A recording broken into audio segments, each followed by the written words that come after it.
Okay, this is Literature and Paintings, Part 4 from Best Christian Art by me, Rogers.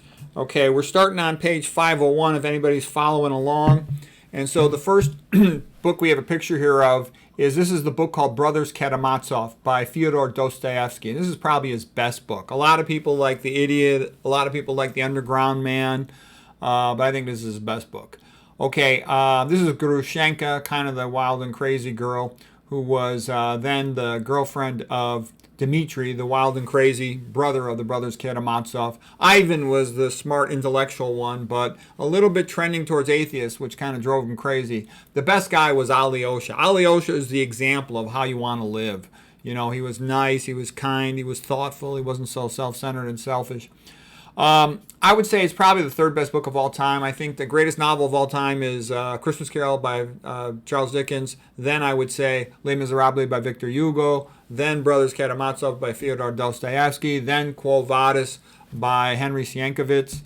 Then what you put at number 5, that's a little questionable. Maybe Pinocchio by Carlo Collodi, the Italian. So each book is a different, Christmas Carol is English Dickens, Victor Hugo the Frenchman, Dostoevsky the Russian, Quo Vadis the Polish, and Pinocchio, Carlo Collodi is the Italian. Pinocchio is a much more sophisticated book than people think it is. Okay, so anyways, this is Fyodor Dostoevsky, and he was a great proponent of the only thing that's going to save mankind is Christianity. And I think that is true because it's the only thing that everybody could join. You might say, well, gee, the Japanese are very nice people. But Shinto is just never going to be a world religion. It's the religion of Japan. It's worked out pretty well for a lot of them. But Christianity is the only thing that could make people all around the world all get along and be nice to each other, in my opinion. Like a lot of Hindu friends, I got Indian friends, they're happy with Hinduism. Oh, good. I'm glad they're happy. That's nice. But I just don't think Hinduism is ever going to rally all the American people together. I just don't see it. So be that as it may, because people need to have a culture. If you don't have a culture is imposed on you. And what I like about Christianity is all the stuff about being nice to each other, help each other, love thy neighbor. When Jesus Christ had the lady who committed adultery, he didn't say, go and do it again. He said, go and sin no more. But he told everyone else, don't be throwing stones at her, which is what usually happens in most cultures. So anyways, this is a masterpiece. What I do, most people say they don't have time. I just listen to the audiobooks in the car. Most people commute. And you can also get through audiobooks while you're eating dinner. Just listen to each chapter and you'll get through it. Like I'm doing every chapter in this book. You can get through it. Once you've gone through this art book, you'll have a much more sophisticated understanding of Western culture, Western art, civilization in general.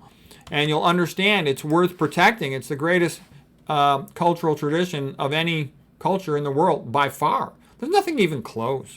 Non-Christian cultures, when it comes to literature and art, are basically a joke compared to Christianity. They all stink compared to Christianity. There's no comparison.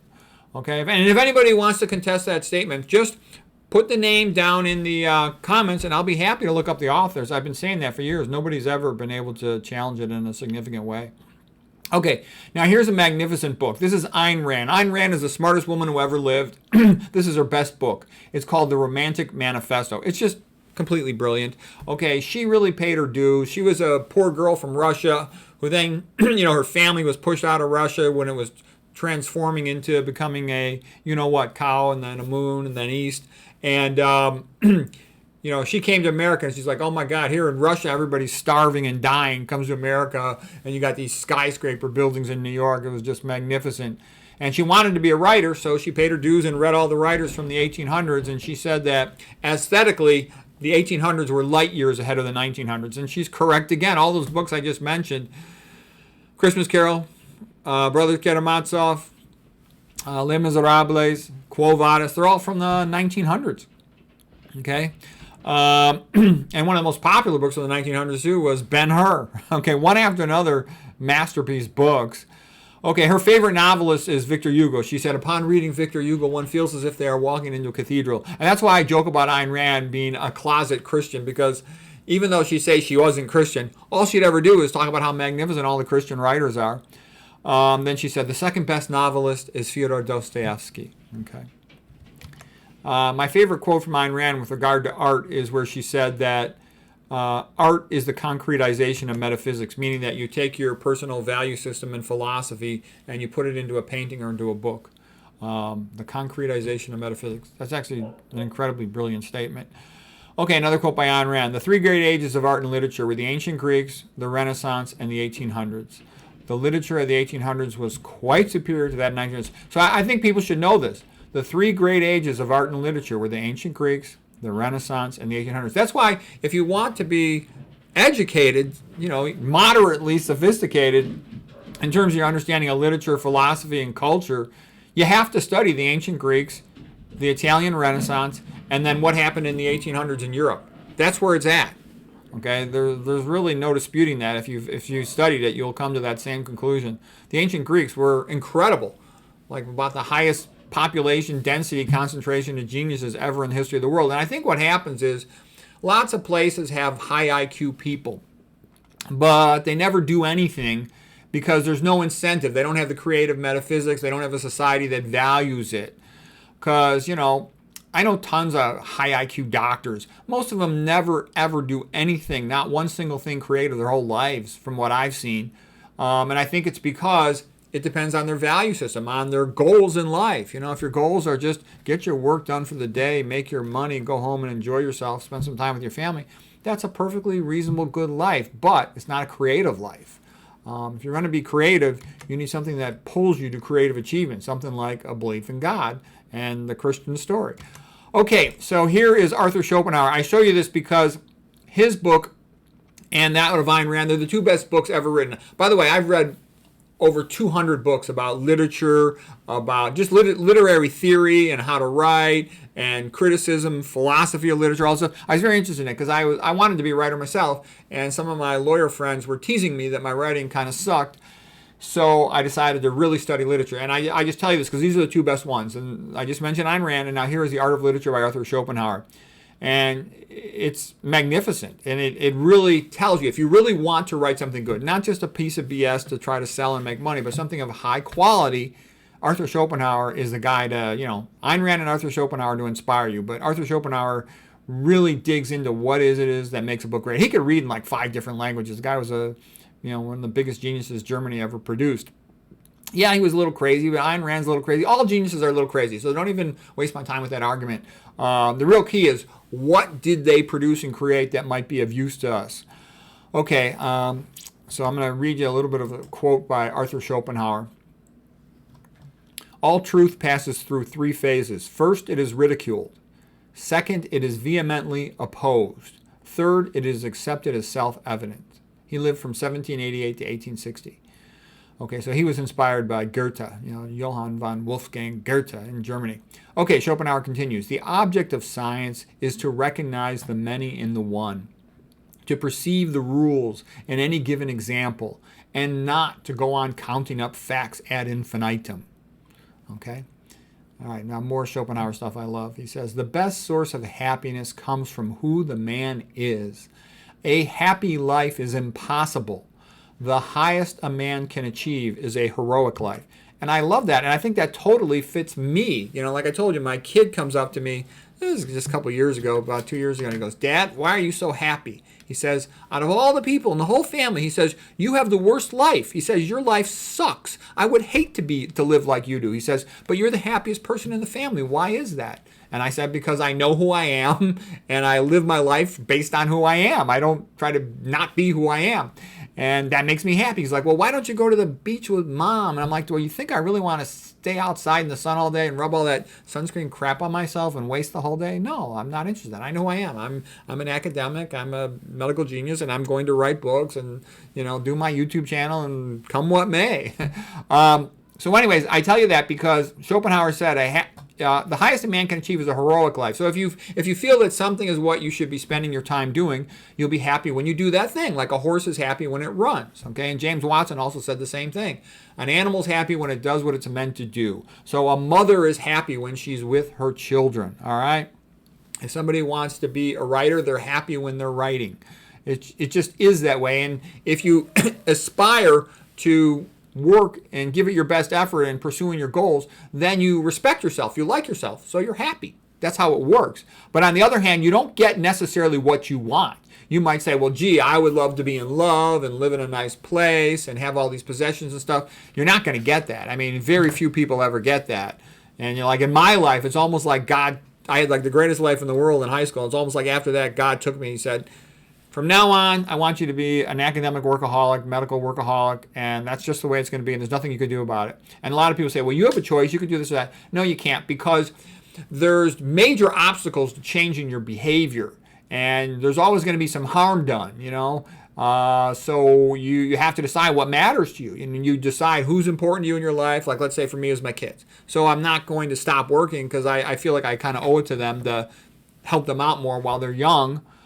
Even though what I really like to do is just on my own do all this academic medical stuff, but there's no money in it. I just do this as a hobby. Okay, anyways, Schopenhauer continues, we seldom think of what we have, but always of what we lack. Yeah, if you have an attitude of gratitude, you'll be happy. If you're focused on possessions, you're always going to be sad, especially because the economy just gets worse and worse and worse. So you're not going to have the same deal that your parents had, for example. That's actually where I screwed up in life. I just figured, I'm twice as smart as my dad, and I'm going to be a doctor like him, so I'm automatically going to be rich. And don't get me wrong, I did fine, but it was not as easy as it was for my father's generation in terms of the financial stuff. I wish I had learned about starting a business and all this other stuff when I was young. Okay, Arthur Schopenhauer continues. The closing years of life. By the way, if you want your kid to learn about business, the first book to start with is Rich Dad, Poor Dad by Robert Kiyosaki. It's a great book. Okay, Schopenhauer continues. The closing years of life are like the end of a masquerade party, when the masks are dropped. It is only in old age that intellectual men attain their sublime expression. Of all the intellectual faculties, judgment is the last to mature. A man, okay, and I like that too, because it's true. Like an old guy, we know a lot of stuff because we're old. We've seen it happen. We've seen all this stuff happen in academics and relationships and medicine, et cetera, et cetera. So you have a lot of judgment with age. A lot of judgment comes. I knew my mother. I could talk to my mom about some social thing. She always gave me the best advice. And like I said, she didn't read books or anything. She just had that sense from living a long life around people all the time. She's very social. She was like this queen of the giant extended family. So she knew everything going on in the family. All right. But yeah, I noticed too, a smart, intelligent old person, they judge things. That is good, that is bad, and that's valuable. Whereas a lot of young people are chicken shits. They can't judge anything or they don't know anything. Okay, Schopenhauer continues. A man who has not enough originality to think out a new title for a book will be much less capable of giving it new contents. Yeah, if the book has a lame title and a lame table of contents and the first page isn't much, the book's going to stink. And that's how it is now, that writers have to prove themselves by the first page of their book nowadays, or the second page at the most, versus in the old days, like I'm currently reading Ben-Hur, and the book basically stunk the first 4 audio CDs out of 19, and then it got great. And so it's like in the modern world, that book would never get a chance if it was, so. Okay, Schopenhauer continues. An intelligent man quickly becomes bored with too much focus on exterior events and actions. It is the interiority that we are fascinated by, interpretations and insights. Quite often, in the best novels like Tristram Shandy, almost nothing happens. That's by Lawrence Stern. It's a great book. It's a bizarre book in the sense that he's writing his autobiography, and he spends hundreds of pages talking about what happened before he was born. So that's like the running joke of that book, Tristram Shandy. But it's very clever.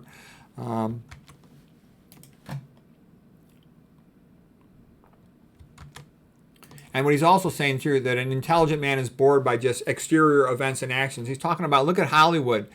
When I was young, there was a lot of Hollywood stuff that was real meaningful. There was the tearjerker movies, like Wonderful Life with Jimmy Stewart. I mean, that was just magnificent. That's family right there. Okay, it was magnificent. And there were a lot of great movies like that in the old days. And then there were also a lot of heroic macho men. There was Clint Eastwood, Charlton Heston. Mel Gibson, all these other great actors, Sylvester Stallone. There was the best comedies, Animal House, Stripes, Caddyshack with Rodney Dangerfield. That was great stuff. Okay, Eddie Murphy back in those days. All right, so anyways, what I'm trying to say is the movies were based on the characters, the people, the humor, whereas nowadays you look at a Hollywood movie and it's a piece of junk. It's just a bunch of special effects and it's loud, it's violent, it's crap. It's third world garbage for illiterates. Okay, Schopenhauer continues, true brevity consists only in what is worth saying, while avoiding all that everyone else can think for themselves.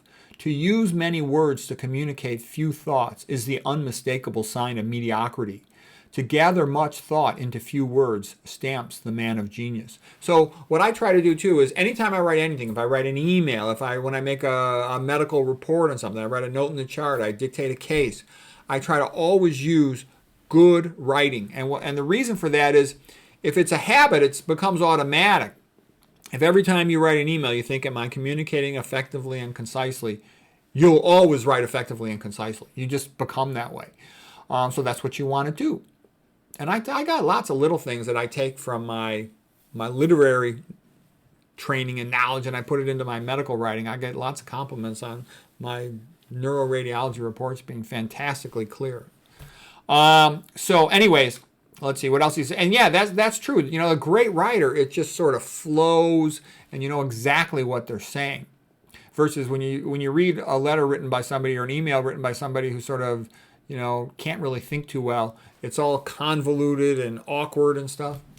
Okay, as a matter of fact, I know a lot of people, I think they're basically helpless in life and they get screwed over because they can't articulate themselves well. I've seen people get screwed over in life and then they try to write a letter in their own self-defense and it's so convoluted they're not able to defend themselves, so they get picked on, they get treated unfairly. It's just a fact. Okay, Schopenhauer continues, when I have read a few pages of an author, I know fairly well how far he can bring me. An obscure and vague manner of expression is always a very bad sign. In the 99 cases out of 100, it comes from a vagueness of thought, and it almost always means that there is something wrong about the thought itself, that it is incorrect. The task is to think what nobody yet has thought about that which everyone else sees. The task is to think what nobody yet has thought about that which everyone sees. It only takes a few pages to see the author's skill and intention. If the author does not quickly display some valuable information and only seems to be writing to fill up the page with words, then quickly throw the book into the garbage because time is too valuable to waste. Okay, so basically you can tell, a lot of books, they really only have about 5 pages of content and the rest is just filler. So they just keep wasting your time, keeping you in suspense at the beginning. Those books are always a waste of time. Schopenhauer continues, a great writer writes because he has something to say.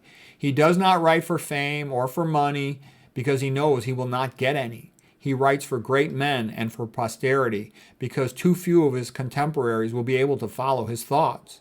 He is like a man who knows the correct time, but it is of no use to him because everyone else is using a different alarm clock, a different clock.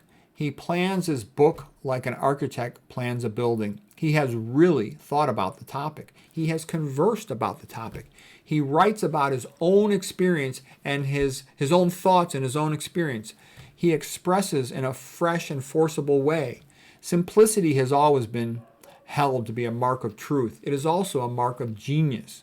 Okay, so what I'm saying right there is that's what a lot of great books are written. Most of the great books you'll read, if you go back through time and history, they were written by people who were exiles or prisoners or things like that, John wrote, the book of Revelation when he was on Patmos. Cicero wrote quite a bit when he was in exile from Rome. Voltaire wrote when he was in exile from France. And that goes on and on. Alex de Tocqueville wrote when he was semi-exiled, traveling far away from his homeland of France. And you'll see that is a common pattern. And, basically, look at my books. I'll write books, and they'll be the best book ever written in that subject. I've written the best book ever written about cancer. I've written the best book ever written about prevention of dementia. I've written the best book ever written about how the internal medicine textbooks and the internal medicine fellowship books and the medical school textbooks, they're all a joke. They're all completely wrong. But I don't have time to market it. I don't have any skill to market it. I self-publish them because I can self-publish a book like that really fast. And that's all I got time for. I'll see that I got, 5 days off this month, 5 days off that next month, plus my weekends. And I already have tons and tons of, I'll write notes. If I see an interesting video, I'll make notes of it. I read an interesting book, I make a note of it. So when it comes crunch time to make a book, I write a quick outline, a mind map, and I just write the book super fast. But what I'm trying to say is I know I'm not going to sell too many, but I know I'm writing the best thing done. So my attitude is kind of like I figure there's enough smart people out there that they'll find it. They'll find it somehow. And I get lots of compliments from, really smart doctors. The smartest of the doctors give me tons of compliments. So but then on the other hand, what do I see? You go to Amazon and some lying bullshit artist is going to sit there and tell all the people, oh, you should eat more soy. Oh, you should have more olive oil. You should have coffee. You should have omega-3s, all this nonsense.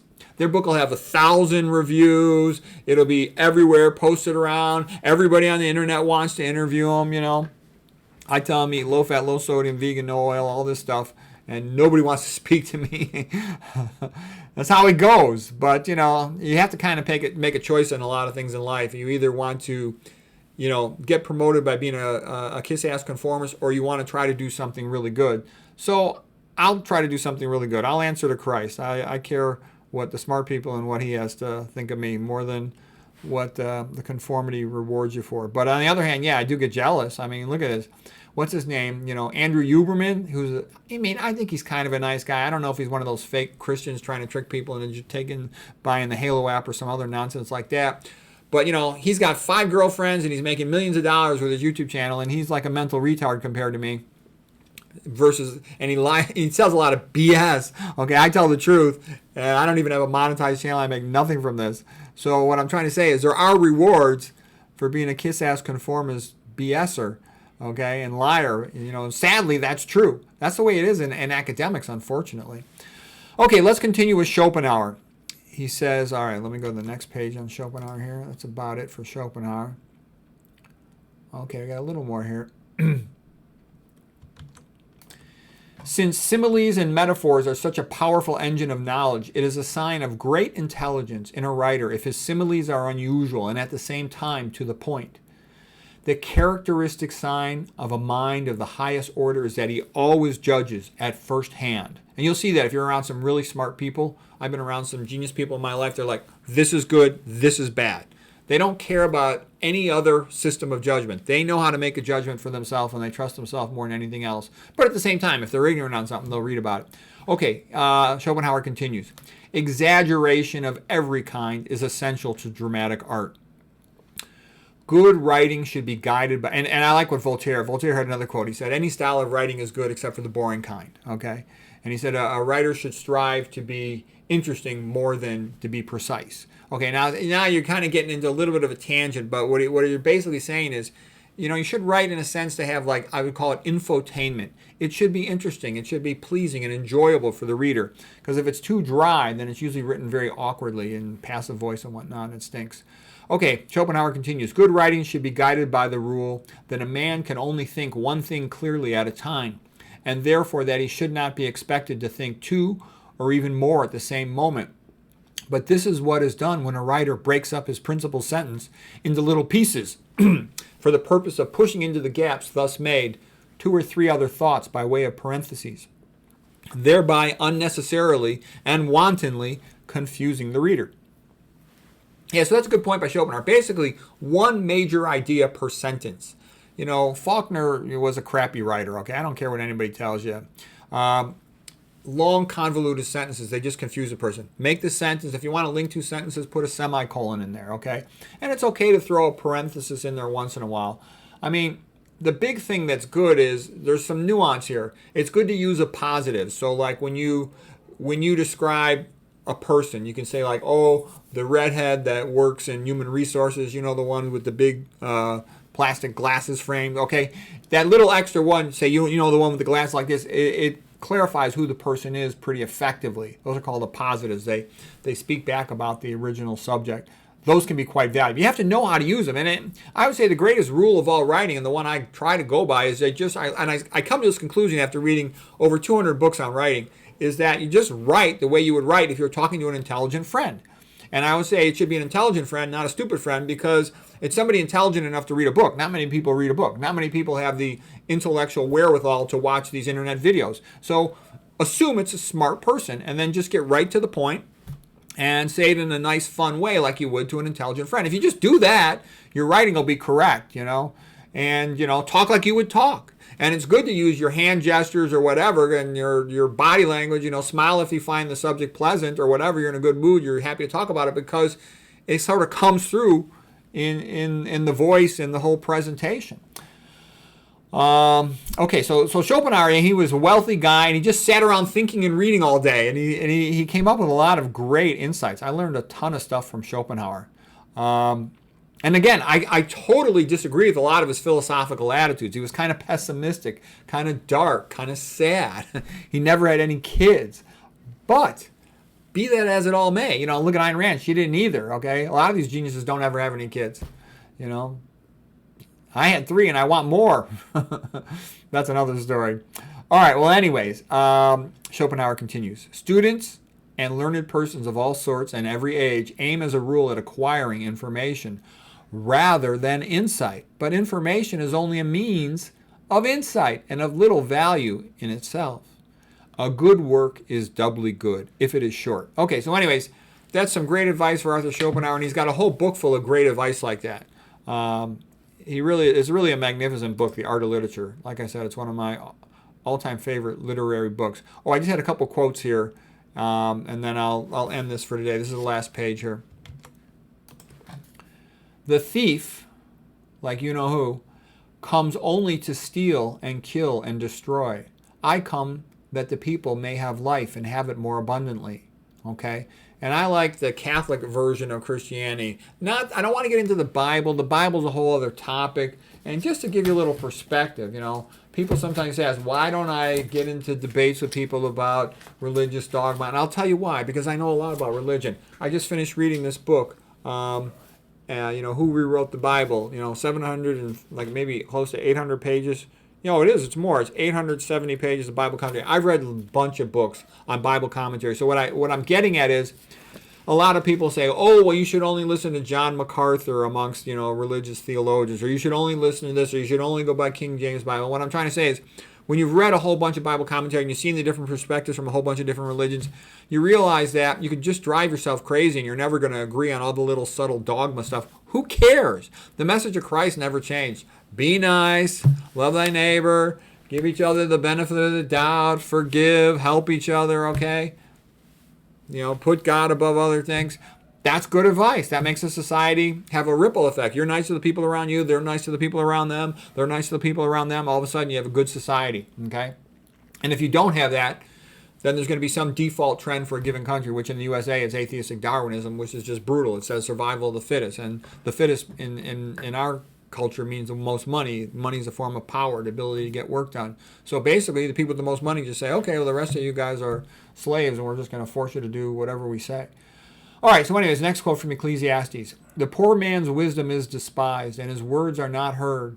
Words of the wise, spoken quietly, should be heard, rather than the shout of a ruler of fools. And that's kind of what I've seen in the USA, is basically there'll be some famous official expert who's a total lying scumbag, but all the dummies will believe them. All the low IQ conformist dummies will believe them. And then, some intelligent person tells them the truth, and they'll just ignore that person. And then they'll wonder why everything goes into the garbage can. But they're so stupid they can never comprehend what's going on. Okay, Matthew, chapter 7, verse 15 to 16. Beware of false prophets, which come to you in sheep's clothing, but inwardly they are ravening wolves. Ye shall know them by their fruits. Okay, so the point of that is, you got to judge people by what they do. You listen to what they say, but you got to see what's the point of what they say. Where are they coming from? What are they actually doing to kind of figure it out? And what I've seen is things have changed. 30 years ago, big money, wanted to rip off all the pros, but now it's almost like I don't even think they just want to rip them off. Now they want to reduce the pros in terms of their numbers, okay, which is much worse. Okay, and then here's another quote from Matthew chapter 10, verse 32. Whosoever shall speak for me before men, him I will speak for before my Father in heaven. Okay, that concludes this chapter of literature in Best Christian Art Book for today. Hope that was helpful, interesting.